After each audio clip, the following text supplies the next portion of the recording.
Allow your light as me as I can't believe I'm back. I can't believe I'm back. Like, I really didn't think I'd have time to sit this week. And I'm like, must make time, must sit. Thought I was actually there for a second because I did just wash my hands and I didn't lotion. What do I have in hand today? Lemon, water, and apple cider vinegar. It's still so hot. Why, you ask? Because the pursuit of skinny knows no rest, knows no bounds. It is 10 o'clock and this is what I'm doing with my time. We are on the internet today to talk about the Real Housewives of Cape Town. This episode was a little bit of a snooze fest, but let's see if I can give it some pizzazz, some flavor, make it a little bit exciting. The first scene, Tato and partner with kids in the car. I think this was just to introduce us to the partner. I actually didn't think we'd get to see Tato's partner because of like the serious issues that they're discussing, like the nature of their dynamic, the very violent, very abusive nature of it. I would think he would have like done all he could to stay out of it, but I suppose he came on to clean up, right? To humanize himself. Like, we see him, he's in the car with their son and two of their mates, I think, and they're talking and stuff. And Tato's son says to Tato, how much wine can you consume in a day? With the chomies in the car, the Chinas are in the car. The kid is like, how much? And then Tato's like, I could probably drink a bottle a day. And then goes on to say, yeah, but everybody needs to remember that she's drinking for tasting purposes. Bitch, you don't need to drink the whole bottle to know what the Chardonnay is giving. Like, I'm sorry, you don't even have to swallow. Like, according to the people, don't y'all swallow and then you're like, oh, okay, that's what it's giving. I like it. Great. Like, isn't this wine on the market? What the fuck else are you tasting? It's already out there. Like, I don't know, girl. I bake and like the recipes are standardized. Like, I recipe develop. It's the way it is. It's always gonna come out this way. A difference a little bit by here, a little bit by there, but nothing for you to be tasting every fucking day. Anyway, she gives him a gift, apologizes for how she behaved when they were out on one of the earlier episodes by some restaurant that they went to. Then we see Camilla and her kids. In the next scene, Camilla and her kids go to some place that they go to for bonding or a thing that they like doing together, which is painting ceramics. And it's a pottery kind of shop. And it actually looks like it would make such a pretty date.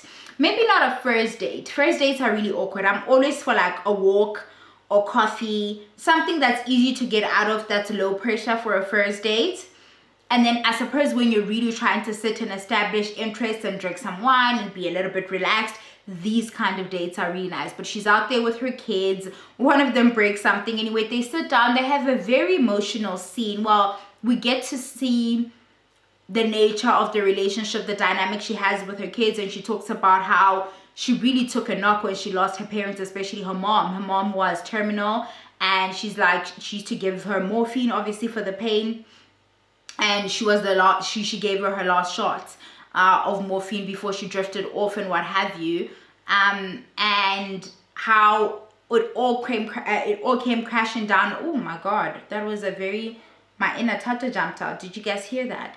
But anyway, she talks about that, how her daughter had to really step in and grow up and have to do the emotional labor when she couldn't. And she apologizes for that time and reminds them that she loves them and takes accountability of having been absent emotionally around that period because the death of her mom had just taken such a toll on her. Then we see Bev and her lawyer. I don't know what the fuck the scene was. I really don't know.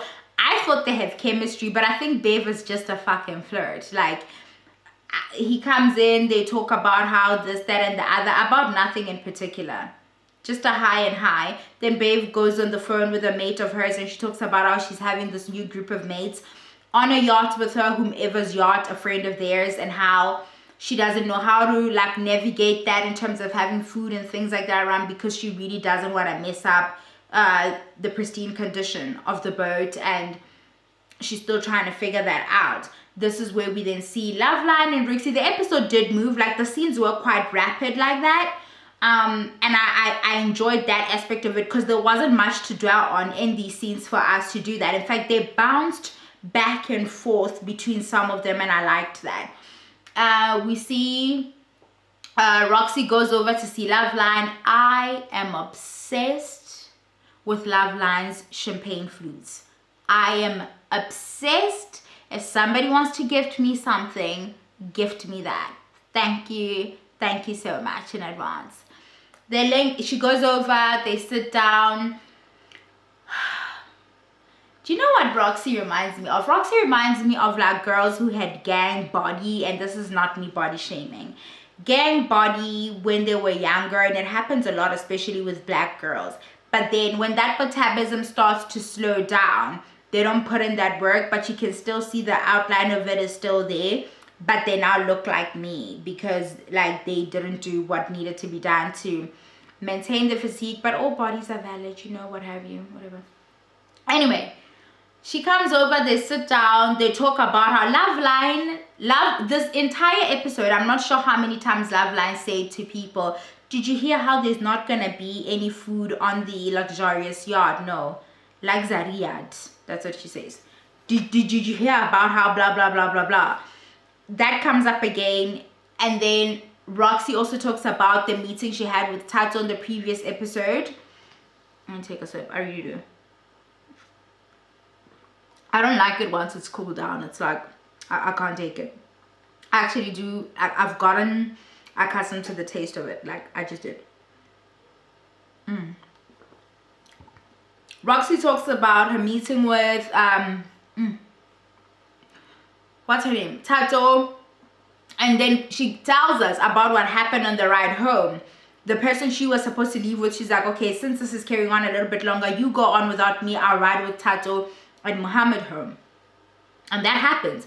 When she gets in the car, she says Muhammad said, oh, this is the lady that doesn't like me, right? So she's like, oh, okay, like Muhammad, where did you get that? Muhammad says he got it from Beverly. Ooh, babe girl. And then so she clears up that, no, that's not what I said. I had said to Tato at the table when we had, I'm trying not to burp. I keep burping on here. I said to her that I do not like the treatment that is happening between the two of you. I do not like how Muhammad treats you. Not that I don't like you. I don't know you not to like you. And she says to Loveline, I'm gonna have to talk to Beverly about this. Like, we're just gonna have to sit down and have a chat about this because she doesn't know me from a hole in the wall for her to be having my name in her mouth or passing on information and passing on information incorrectly at that, right? Okay, fair. And then we see a scene where Beverly was supposed to meet up with Rushda. Rushda wasn't on this episode. She contracted COVID, so she wasn't filming around this period. She's supposed to meet up with them. She's supposed to meet up with Rushda. She can't, so she tries to get her flowers. She gets her flowers, actually, and then tries to get them to her. I don't know what happens, but then she's all like, oh my God, like, I shouldn't have driven to, like, this part of Cape Town in my Ferrari. I think she said the southern suburbs or whatever, but, like, yeah, in my Ferrari. So, babe in her Ferrari. We get to hear about that again. Tato and Camilla meet up at like a retreat type, Zen kind of, meditation center type place. I don't know. My girl Tato, wine in hand, her 2 glasses. If there's a person whose product is front and center, it's Tato. Tato is letting us know she's got this wine out there. I want to try Tato's wine. Do you understand? Tato drinks her own wine, so I can trust it. Do you understand? She's not just saying, hey, look, we've seen her be on it. Great. She walks in, they chill. I don't even know who invited who where, because Camilla says Tato had said to invite her. Tato says Camilla, I don't care. They get to this place, they're sitting so she's like, Tato's dressed like she's going for tennis, but she was under the illusion that she's coming for yoga, but it was actually a like one-on-one type of session. I don't know. Either way, she wasn't dressed for yoga.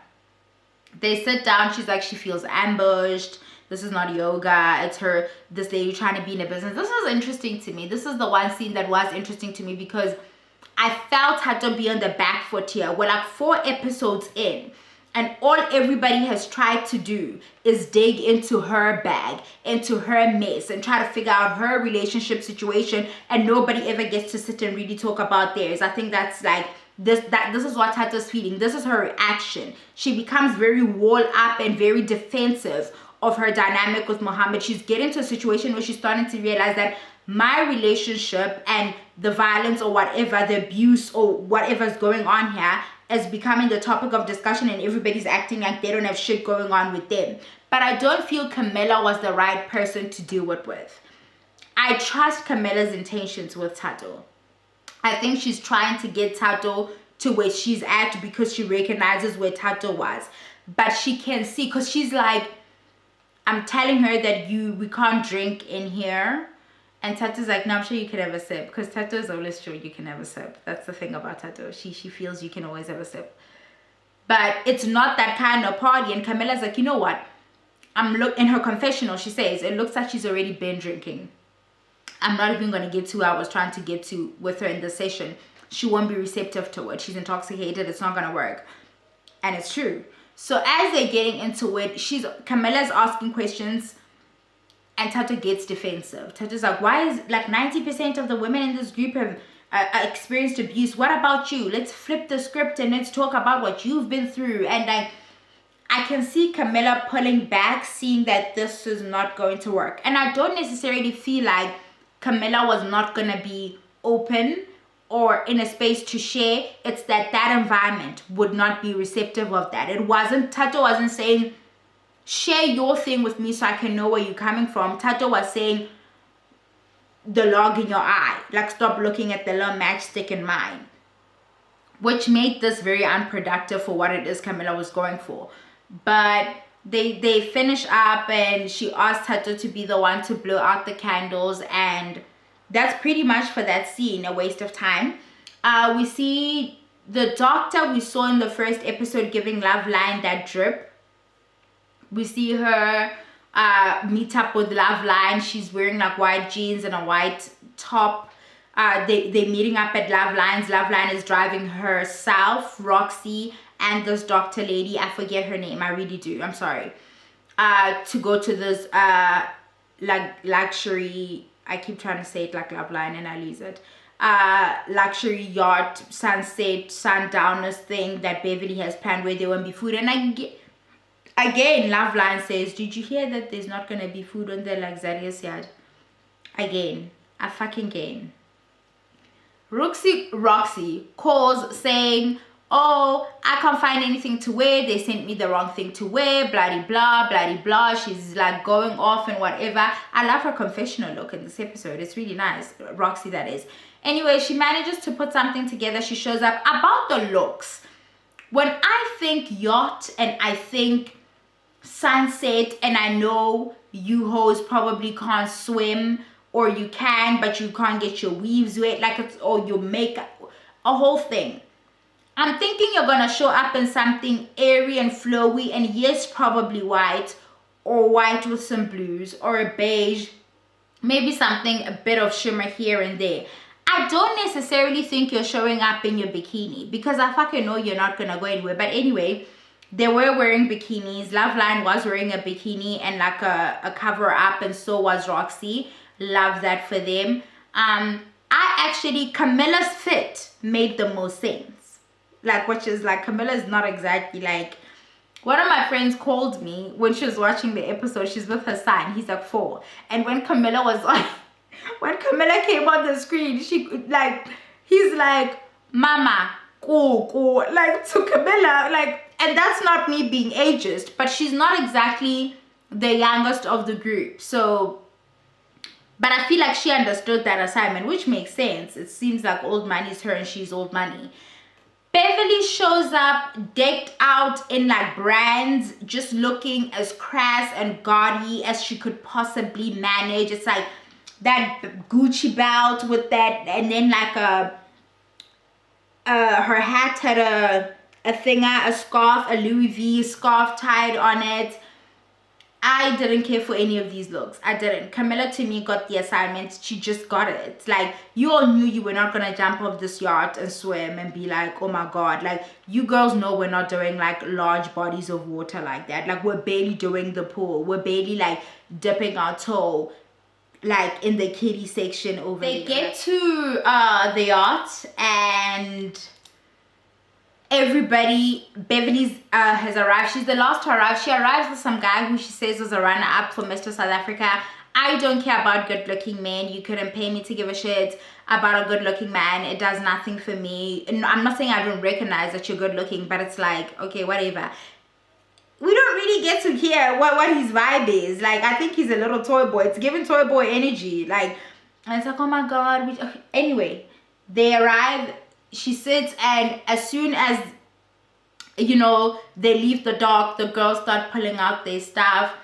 Loveline takes out her, you know, Checkers sushi. That's no shade. I live in a small town. Checkers is probably the only place I can get sushi, and this other spot, and I think that other spot closed. Like, so if I'm gonna have sushi, I'm also gonna have to go to Checkers. I was giving Checkers. And then she takes out her sushi. Somebody else takes out a burger. I think that's Tato. Like, it was a whole thing. So Beverly's really, really hurt. She's like, I feel like they're trying to embarrass me. Not Beverly. Beverly girl. Lean in. Beverly, there was a way to handle this. Beverly, you could have literally explained to these girls that, you know what, make it the owner's problem. Don't make it a you thing. Say, you know what, here's all these rules. He said people mess up the boat before with food and stuff, so he now has this rule in place. I'm suggesting we do our sundowners on the boat and we get off and have dinner, or we do a little supper before and then we dock and we go out and do watch the sunset and whatever out on the open water, and we can have. There was a way to frame this. Like, when were people supposed to eat? First of all, bubbly makes you hungry. Like, if you're gonna be on that bubble time, you're gonna get hungry. So this was already not working out for me. Like, what was really supposed to happen here? I don't like their approach. I feel people could have been like, Bev, can we do a supper before? Bev, can't we do this? Are you sure we can't just have platters? Maybe first of all, the scene was contained to one area at the very top, right? I'm assuming all the surfaces can be wiped on the top or what have you. I'm not thinking you have like velvet shit and whatever up there. We wouldn't know. I really don't like how they shot the scene. When they said yacht, I had a scene in mind similar to the Real Housewives of Dubai. When they were out there, we got to see a shot of the actual yacht. Tiana was on it and she did her Titanic moment in this, the piece, the fit she had got made, because there was this is the not Dubai, the Real Housewives of Lagos girls when they went to Dubai. We got to see the actual yacht and got to see this little thing could have been a fucking life raft. Like, I don't know what this was. This looked like that shit Ayander and that man were on like a couple of weeks ago. That man who she called her brother today, and then her baby daddy the next day, and then whomever, and then I don't know what's going on. Ayander's have it. That little dingy thing they were on, girl, looked like one of them things they were lifting down on the Titanic for the women and the children to get on. I can't do it. But anyway, she could have handled this differently. She really could have, and I feel like she failed. She failed. She failed miserably, and honestly, I feel like they also failed in how they communicated. Like, this is not gonna work for us. Can we do it differently? She, like, whatever. It made for television.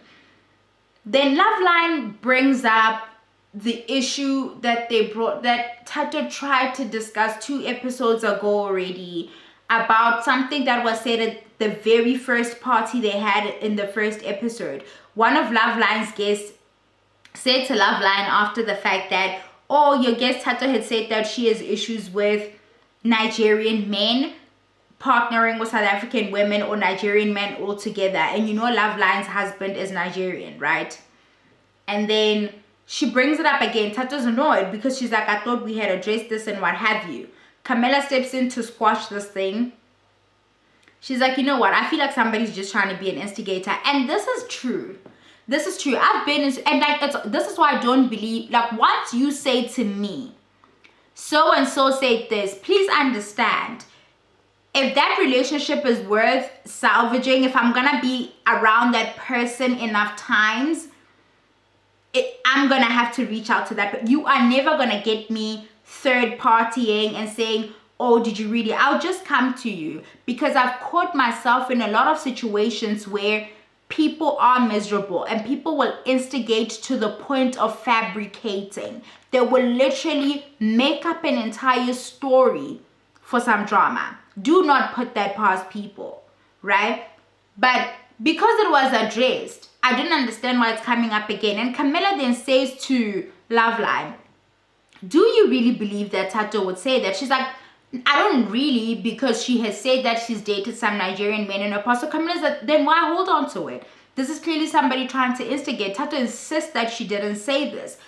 It looks like they've put it to bed for now, but I feel like Loveline is going to bring it up. And I think this probably has to do with the fact that she has a strong relationship with the person who said it to her, or who repeats it to her that Tato had said this.